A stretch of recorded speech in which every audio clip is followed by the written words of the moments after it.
Welcome to today's deep dive. We're looking into the incredibly brief but absolutely explosive 10-year artistic career of Vincent van Gogh. Yeah, 10 years is really nothing. Our mission today isn't just to, recount his life. We want to explore the staggering speed of his evolution. Going from painting these muddy, dark scenes to practically inventing emotionally charged modern art. In under a decade. And if you've ever felt like a late bloomer in your own career, just consider that Van Gogh didn't even commit to being an artist until he was 27. Which is wild, because before he ever picked up a paintbrush in earnest, he cycled through a string of varied, mostly failed careers. Like what? He tried working as an art dealer, a preacher. A teacher. Yeah, a teacher and a missionary. So when he finally turns to art, he brings this intense, almost spiritual weight to it. He took it very seriously. Oh, absolutely. He believed he had to fully master black and white before he could even think about touching color. Which you really see in his early Dutch period, specifically with works like The Potato Eaters. Right. Looking at The Potato Eaters, it's so dark and coarse. Was he intentionally trying to make the painting look as rough as the lives of those farm workers? He was. He actually wrote that he wanted the viewer to feel that these people had literally tilled the earth themselves. It's just very heavy, very grounded. It is. But what's mind-boggling is how fast he abandons that gloom. He moves to Paris in 1886, and it is just a total color explosion. Paris must have been a shock to his system. I know he also became completely obsessed with Japanese art while he was there. Oh, completely. Yeah. He eventually owned over 600 prints. He was even copying artists like Hiroshi to study their techniques. So how did all those new influences change his style? Well, he's seeing the Impressionists, and he's seeing that pointless technique, where artists use tiny, distinct dots of pure color that blend in your eye. But Van Gogh doesn't use it as a cool science. He translates it into raw emotion. He starts using broken brushwork. Meaning he leaves distinct, separate strokes of paint instead of blending them smoothly on the canvas. Exactly.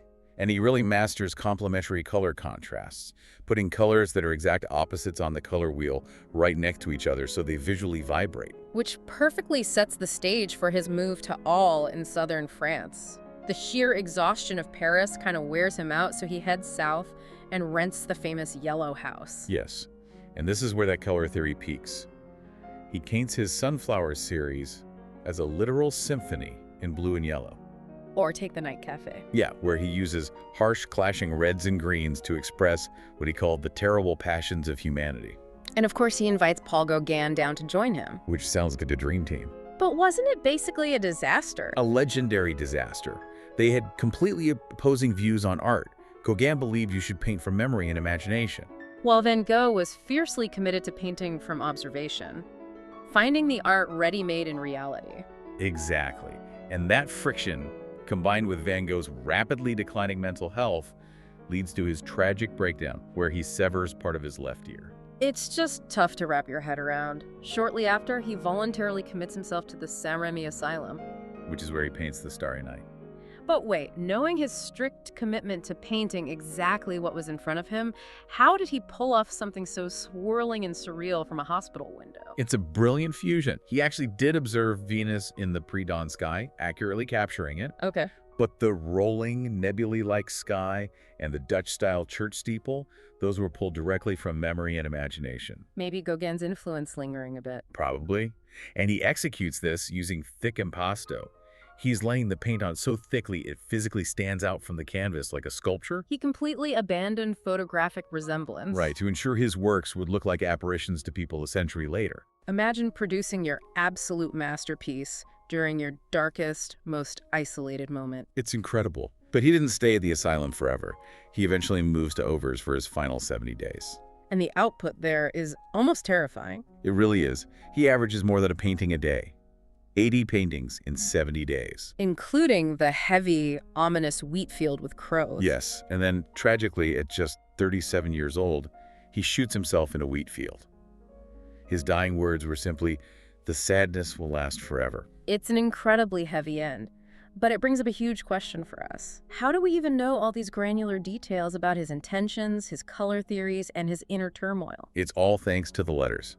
903 letters, Yeah. almost entirely to his brother Theo. Think about your own digital footprint today, your texts, your emails. For Van Gogh, Those letters are the definitive art historical documents.